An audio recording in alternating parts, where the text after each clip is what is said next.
আসসালামু আলাইকুম। এই মেন হোলটি ধানমন্ডি 2 নম্বর রোড ফুটপাথের উপরে। এই যে লুঙ্গির দোকান, আর এই যে মানুষ, অগণিত মানুষ আসা যাওয়া করতেছে। কেউ কি দেখেন না?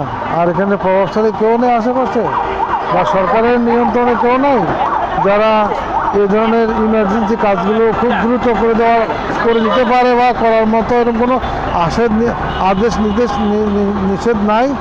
এ রমজান মানুষ একটা মানুষ বিপদে হয়ে গেলে কী অবস্থা হবে? আল্লাহ আমাদের দেশটাকে এবং দেশের জনগণকে, সরকারকে বুঝার তৌফিক দান করুক। এই রমজান, আজকে রমজানের 4th দিন। এই যে একটা বাঁধ যাইতেছে, মোহাম্মদপুরের বাঁধ, এদের কী অবস্থায়। অথবা আর একটা মেনু আমি দেখাচ্ছি এরই সাথে, খুবই পরিষ্কার পরিচ্ছন্ন। কীভাবে এই ম্যানুয়ালটা ভাঙলো, কে করলো, আল্লাহ ভালো জানে। এখন এমন হৃদয় ব্যক্তি কেউ বা নাই। দেখেন এ ফ্রেশ, কত ফ্রেশ এ ম্যানহোল, অথচ এটা ভাঙিয়া রয়েছে।